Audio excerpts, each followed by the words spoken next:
सिंहासन 32 कहानियों के इस संग्रह में अब तक आप लोगों ने 12 पुतलियों के द्वारा सुनाई गई कहानियों को सुना। आज 13वीं पुतली कीर्तिमती के द्वारा जो कहानी सुनाई गई उसे आप लोगों को सुना रही हूँ।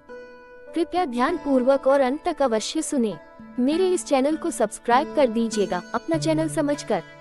पहले की कहानियों का लिंक डिस्क्रिप्शन में दिया गया है, आप वहां से पहले की कहानियां देख सुन सकते हैं। 13वीं पुतली कीर्तिमती ने महाराज विक्रमादित्य को सर्वश्रेष्ठ दानवीर बताते हुए जो कथा सुनाई उसे आप लोग भी अंत तक जरूर देखिए सुनिएगा। एक बार राजा विक्रमादित्य ने एक महाभोज का आयोजन किया। उस भोज में असंख्य विद्वान, ब्राह्मण, व्यापारी तथा दरबारी आमंत्रित किए गए थे। भोज के मध्य में इस बात पर चर्चा चली कि संसार में सबसे बड़ा दानी कौन है। सभी ने एक स्वर से विक्रमादित्य को दुनिया का सर्वश्रेष्ठ दानवीर घोषित किया। राजा विक्रमादित्य लोगों के भाव देख रहे थे। तभी उनकी नजर एक ब्राह्मण पर पड़ी जो अपनी राय नहीं दे रहा था, लेकिन उसके चेहरे के भाव से स्पष्ट प्रतीत होता था कि वह सभी लोगों के विचार से सहमत नहीं है। विक्रम ने उससे उसकी चुप्पी का मतलब पूछा तो उसने डरते हुए बोला कि सबसे अलग राय देने पर उसकी बात को कौन सुनेगा। राजा ने उससे उसका विचार पूछा तो वह बोला कि वह असमंजस की स्थिति में पड़ा हुआ है। अगर वह सच नहीं बताता तो उसे झूठ का पाप लगता है और सच बोलने की स्थिति में उसे डर है कि राजा का कोपभाजन बनना पड़ेगा। अब विक्रम की जिज्ञासा और बढ़ गई। उन्होंने उसकी स्पष्टवादिता की भूरी भूरी प्रशंसा की तथा उसे अभय दान देते हुए निर्भय होकर अपनी बात कहने को कहा। तब उसने कहा कि महाराज विक्रमादित्य बहुत बड़े दानी है, ये बात सत्य है, पर इस भूलोक पर सबसे बड़े दानी नहीं। ये सुनते ही सभी उपस्थित जन चौंक गए। सबने विस्मित होकर पूछा क्या ऐसा हो सकता है। उस पर उस ब्राह्मण ने कहा कि समुद्र पार एक राज्य है जहाँ का राजा कीर्तिध्वज जब तक 1,00,000 स्वर्ण मुद्राएं प्रतिदिन दान नहीं करता तब तक अन्न जल भी ग्रहण नहीं करता है। अगर यह बात असत्य प्रमाणित होती है तो वह ब्राह्मण कोई भी दंड पाने को तैयार था। राजा के विशाल भोज कक्ष में निस्तब्धता छा गई। ब्राह्मण ने बताया कि कीर्तिध्वज के राज्य में वह कई दिनों तक रहा है और प्रतिदिन स्वर्ण मुद्रा लेने भी गया है। सचमुच ही कीर्तिध्वज 1,00,000 स्वर्ण मुद्राएं दान करके ही भोजन ग्रहण करता है। यही कारण है कि भोज में उपस्थित सारे लोगों की हाँ में हाँ उसने नहीं मिलाई। राजा विक्रमादित्य ब्राह्मण की स्पष्टवादिता से प्रसन्न हो गए और उन्होंने उसे पारितोषिक देकर सादर विदा किया।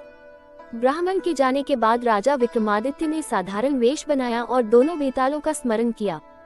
जब दोनों बेताल उपस्थित हुए तो उन्होंने उन्हें समुद्र पार राजा कीर्तिध्वज को राज्य में पहुंचा देने को कहा। बेतालों ने पलक झपकते ही उन्हें वहां पहुंचा दिया। कीर्तिध्वज के महल के द्वार पर पहुंचकर उन्होंने अपना परिचय उज्जैनी नगर के एक साधारण नागरिक के रूप में दिया तथा कीर्तिध्वज से मिलने की इच्छा जताई। कुछ समय बाद जब ने कीर्तिध्वज के सामने उपस्थित हुए तो उन्होंने उनके यहाँ नौकरी की मांग की। कीर्तिध्वज ने जब पूछा कि वे कौन सा काम कर सकते हैं तो उन्होंने कहा जो कोई नहीं कर सकता वह काम वे कर दिखाएंगे। राजा कीर्तिध्वज को उनका जवाब पसंद आया और विक्रमादित्य को उनके यहाँ नौकरी मिल गई। वे द्वारपाल के रूप में नियुक्त हुए। उन्होंने देखा कि राजा कीर्तिध्वज सचमुच हर दिन 1,00,000 स्वर्ण मुद्राएं जब तक दान नहीं कर लेता तब तक अन्न जल ग्रहण नहीं करता। उन्होंने ये भी देखा कि राजा कीर्तिध्वज रोज शाम में अकेले कहीं निकलता है और जब लौटता है तो उसके हाथ में 1,00,000 स्वर्ण मुद्राओं से भरी हुई थैली होती है। एक दिन शाम को उन्होंने छिपकर कीर्तिध्वज का पीछा किया। उन्होंने देखा कि राजा कीर्तिध्वज समुद्र में स्नान करके एक मंदिर में जाता है और एक प्रतिमा की पूजा अर्चना करके खौलते तेल की कड़ाह में कूद जाता है। जब उसका शरीर जल भुन जाता है तो कुछ जोगनियां आकर उसका जला भुना शरीर कड़ाह से निकालकर नोच नोच कर खाती हैं और तृप्त होकर चली जाती हैं। जोगनियों के जाने के बाद प्रतिमा की देवी प्रकट होती है और अमृत की बूंदें डालकर कीर्तिध्वज को जीवित करती है। अपने हाथों से 1,00,000 स्वर्ण मुद्राएं कीर्तिध्वज की झोली में डाल देती है और कीर्तिध्वज खुश होकर महल लौट जाता है। प्रातःकाल वही स्वर्ण मुद्राएं वह याचकों को दान कर देता है।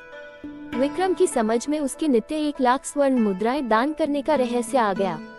अगले दिन राजा कीर्तिध्वज के स्वर्ण मुद्राएं प्राप्त कर चले जाने के बाद विक्रम ने भी नहा धोकर देवी की पूजा की और तेल की कड़ाह में कूद गए। जोगनियां जब उनके जले भुने शरीर को नोचकर खाकर चली गईं तो देवी ने उनको जीवित किया।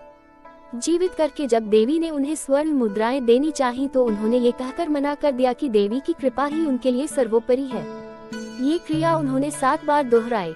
7वीं बार देवी ने उनसे बस करने को कहा तथा उनसे कुछ भी मांग लेने को कहा। विक्रम इसी अवसर की ताक में थे। उन्होंने देवी से वह थैली ही मांग ली जिससे स्वर्ण मुद्राएं निकलती थी। जो ही देवी ने वह थैली उन्हें सौंपी, चमत्कार हुआ। मंदिर, प्रतिमा, सब कुछ गायब हो गया। अब दूर तक केवल समुद्र तट ही दिखाई देता था। दूसरे दिन जब कीर्तिध्वज वहां आया तो बहुत निराश हुआ। उसका वर्षों का 1,00,000 स्वर्ण मुद्राएं दान करने का नियम टूट गया। अन्न जल त्याग कर अपने कक्ष में असहाय पड़ा रहा। उसका शरीर क्षीण होने लगा। जब उसकी हालत बहुत अधिक बिगड़ने लगी तो विक्रम उसके पास गए और उसकी उदासी का कारण जानना चाहा। उसने विक्रम को जब सब कुछ खुद बताया तो विक्रम ने उसे देवी वाली थैली देते हुए कहा कि रोज रोज कदाह में उसे कूदकर प्राण गंवाते देख वे द्रवित हो गए, इसलिए उन्होंने देवी से वह थैली ही सदा के लिए प्राप्त कर ली। वह थैली राजा कीर्तिध्वज को देकर उन्होंने उस वचन की भी रक्षा कर ली जो देकर उन्हें कीर्तिध्वज के दरबार में नौकरी मिली थी। उन्होंने सचमुच वही काम कर दिखाया जो कोई भी नहीं कर सकता था। राजा कीर्तिध्वज ने उनका परिचय पाकर उन्हें सीने से लगाते हुए कहा कि वे सचमुच इस धरा पर सर्वश्रेष्ठ दानवीर हैं, क्योंकि उन्होंने इतनी कठिनाई के बाद प्राप्त स्वर्ण मुद्रा प्रदान करने वाली थैली ही बेझिझक दान कर डाली जैसे कोई तुच्छ चीज हो। इतनी कहानी सुनाने के बाद 13वीं पुतली मौन हो गई। राजा भोज विक्रमादित्य के ही ख्यालों में गुम थे कि 14वीं पुतली, जिसका नाम सुनैना था, अगली कहानी सुनाने के लिए सिंहासन से बाहर निकल उनके सम्मुख खड़ी हो गई और राजा भोज को महाराज विक्रमादित्य के बारे में एक और नई कहानी सुनाने लगी।